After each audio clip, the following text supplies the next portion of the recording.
recent years, we have been connecting with history, especially of the national movement, more than ever before in recent decades. We held year-long celebrations of the 150th birth anniversary of Mahatma Gandhi in 2019. The young generation in particular had an opportunity to rediscover the values that the father of the nation advocated. Then we began celebrations of the 75th anniversary of our independence. I am pleasantly surprised by the people's widespread participation in various events organized under Azadi Ka Amrit Mahotsav. It shows their zeal to nurture the foundational principles of our republic. Ladies and gentlemen, when the nation celebrates the freedom movement, citizens recall the valor and patriotism of not only its leaders but also lesser known or rather forgotten participants without whose sacrifice it would not have been a mass movement. We are rightly proud of the fact that such participation was witnessed in every nook and corner of the country. Every Indian yearned to see Mother India freed from the shackles of foreign rule. The Northeast region was second to none when it came to joining the struggle for freedom. Ladies and gentlemen, in those days when tools of communication were limited, the Northeastern region was not so well connected with most other parts of the country, and yet it was not cut off from the patriotic undercurrents elsewhere. Assam, in particular, played a significant role in the freedom movement right from the early stage. People in this state, as well as in the neighboring states, had responded enthusiastically to Gandhiji's call for non-cooperation, civil disobedience, and finally the Quit India movement. Netaji Subhash Chandra Bose called for a militant struggle to win independence had an exceptional resonance in this part of the country. On April 14, 1944, the Azad Hind Force had captured Moiran in Manipur from the British Army and hoisted the national flag as a mark of victory for the first time in Indian soil. I had the privilege to visit the I&A War Memorial in Moiran on November 22, 2017 to pay my respect to those fighters who laid down their lives to secure freedom for us. Ladies and gentlemen, when we celebrate the 75 years of independence, when we recall the magnificent episodes of our freedom movement, when we think of the life and work of our great leaders, we do so in order to gauge where we stand today as compared to their dreams. We do so in order to learn more about their vision and be inspired from their struggles to build a better tomorrow. Ladies and gentlemen, when our nation won independence, the northeastern region was vastly different from what it is today. The state of Arunachal Pradesh, for example, used to be a centrally administered territory known as Northeast Frontier Agency, that is NEFA. Nagaland gained statehood in 1963. Manipur and Tripura used to be princely states which acceded into the Indian Union in October 1949, became union territories in 1956 and full-fledged states in 1972 together with Meghalaya. Sikkim had been a protectorate of India till it joined the Indian Union in 1975. Mizoram became a union territory in 1972 and then a state in 1987. Ladies and gentlemen, initially the northeastern region had suffered hugely because of partition of India, as it found itself suddenly cut off from major centers of communications, education and trade, and commerce such as Dhaka and Kolkata.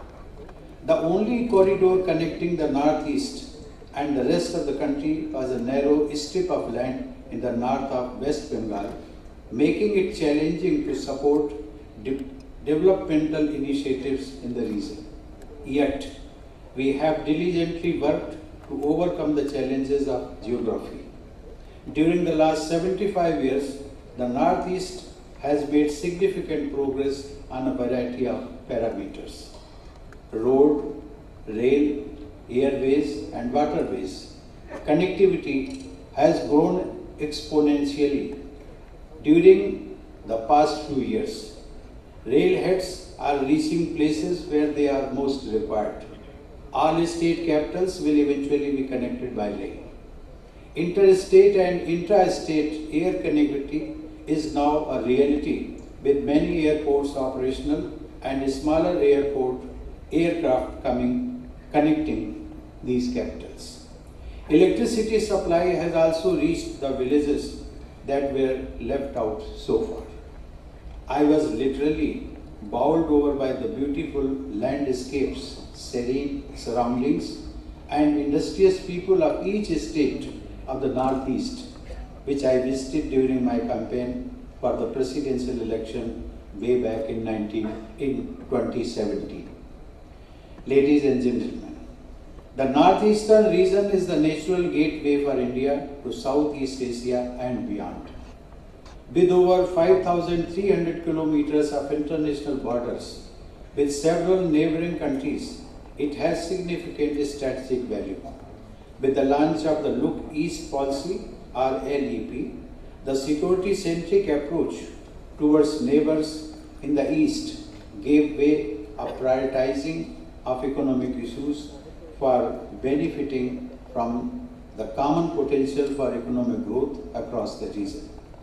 In 2014, the LEP was upgraded to the Act East policy, that is AEP, which brought about a paradigm shift and marked a significant change in the potential role of the Northeast region. Emphasis was placed on enhanced connectivity, security, stability, and development. In an innovative move, the government has also assigned union ministers as in charge of each of the northeastern states to oversee the projects and give a pace to development and growth of the region. Ladies and gentlemen, you are aware that about 28% of the total population in the region, especially in the hilly areas, is tribal.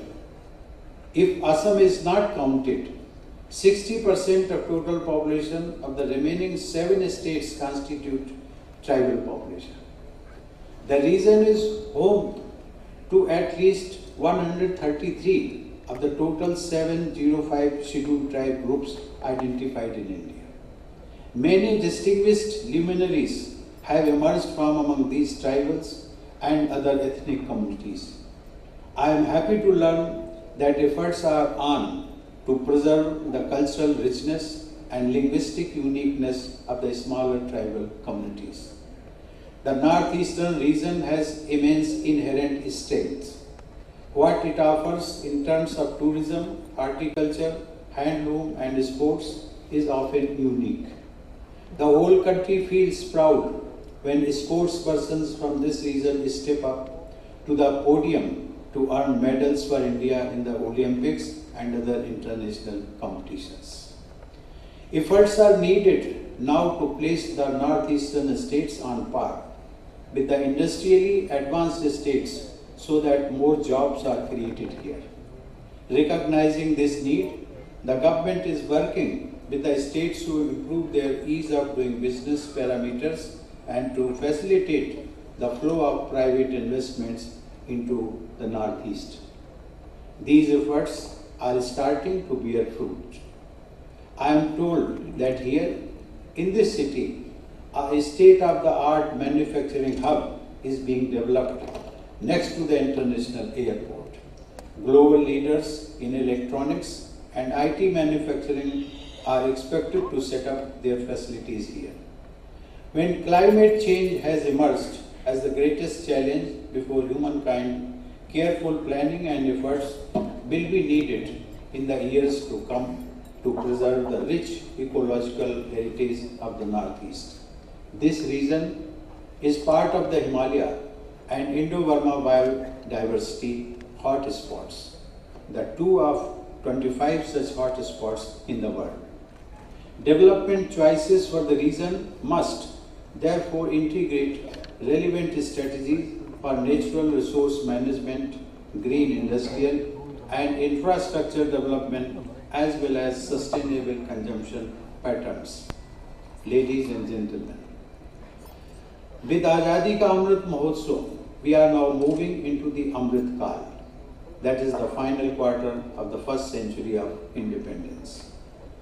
25 years later, when we will celebrate the centenary of freedom, I am confident that the Northeast will have gained further momentum on its journey to development.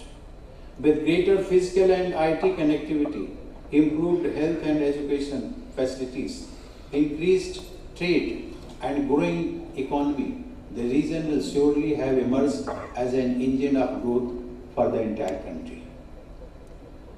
Ladies and gentlemen, as per Vastu, which is a part of Indian culture, the northeast direction is always considered to be very auspicious. And I firmly believe that the northeastern states will bring about prosperity and success of our entire nation. The geography of the northeastern states one day is going to pave the way for creating a new glorious history of our country.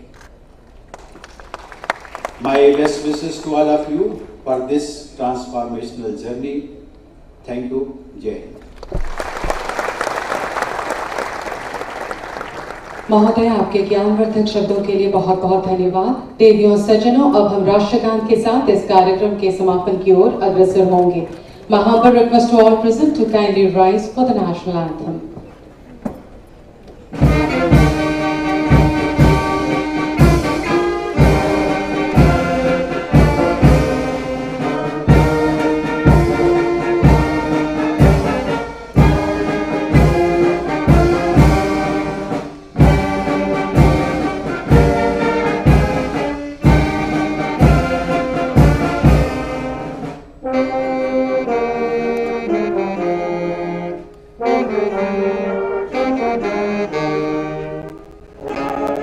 Thank you.